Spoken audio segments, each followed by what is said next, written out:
All right, I'm Miles Mackenzie, and I'm from UT Austin. And this summer, I've been studying topological photonics with professors Avik Dutt and Carlos Rios-Ocampo.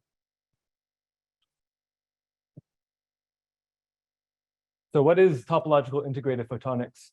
So there are three words in this term. The first one is topological, and this just refers to the field of mathematics called topology, which studies properties that don't change with smooth deformations. And these properties that don't change are called topological invariants.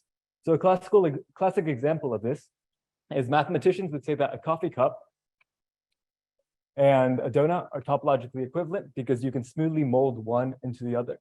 And the number of holes in a coffee cup and a donut are the topological invariant because they both have one hole. And as we change from one to the other, the number of holes does not change. Now, integrated refers to the fact that these devices are fabricated onto a flat surface, just like the structure of current electronic circuits. And that makes them easily compatible with electronics. And finally, photonics are just devices that use photons rather than electrons. And this term was first coined with the advent of fiber optic communication, where optical signals were used for information processing and transfer. So why are we interested in topological integrated photonics? Here's one of the very first examples of a topological photonic device. And we're interested in them for two main reasons. The first is from a physics perspective. We can use them to study light-matter interactions. We can use them to study topological physics, and that's going to be the main focus of my talk today. And we can also use them to possibly perform classical and quantum simulations. Now, from an engineering perspective, like I said, these photonic devices are easily compatible with electronics. And because of their topological protection, they are protected from defects and backscattering, which enables lossless communication, lossless information processing and transfer. So my research goal is, can we achieve linear and nonlinear Thouless pumping in photonic waveguide arrays? So specifically, I'm trying to recreate some results from these two papers in order to understand the physics underlying this phenomenon so that we can then further it for our own purposes. So what is Thouless pumping? Thouless pumping is a model that was first created to describe the quantum Hall effect. So the quantum Hall effect is an effect where if you have a material like this yellow block here, and you constrain it to 2 dimensions to make it very, very thin, and you subject it to very low temperatures and a very strong magnetic field acting perpendicularly to the material. And if you measure the conductance of this material as a function of magnetic field, you get a plot that looks like this. So we see some very discrete plateaus, these quantized plateaus for the conductance of the material. And this is a very odd effect, not something you would expect, and it can only be explained quantum mechanically. So there's actually a mathematical formula that you can find, that you can derive, that describes the different plateaus for the conductance. And it's given by this. So we have these black terms, which are just some fundamental constants, times this red term C, which is an integer.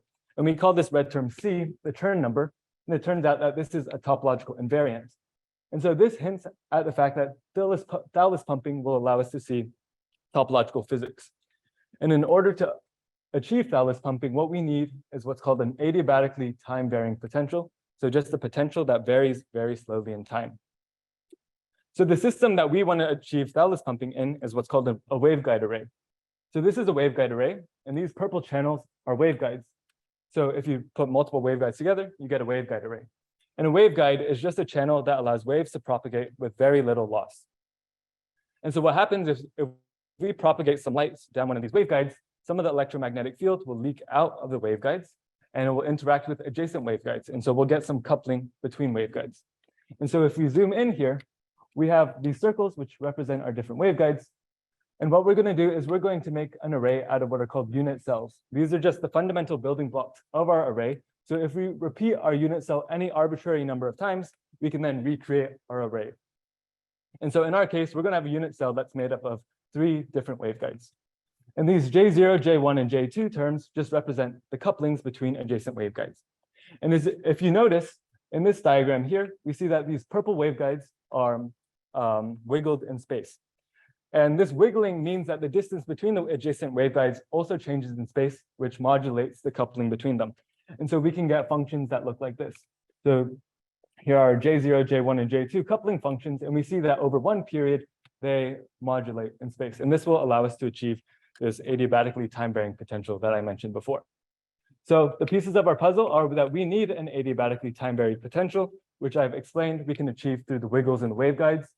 And what we expect to see is some sort of quantized transport. So in the quantum Hall effect, that quantized transport was we saw was from the conductance, or we saw these plateaus in the conductance of the material. For us, what we expect to see is some sort of quantization in the motion of our photons across the waveguides. Specifically, we expect that every period, a photon will shift some number of unit cells equal to the Chern number. So now here are some simulations that I've run this summer that will show Thouless pumping. So this is going to be in the linear regime. So this plot shows on the x-axis, we have the different positions of our waveguides. And on the y-axis, we have the different points, like different slices during the propagation of our light.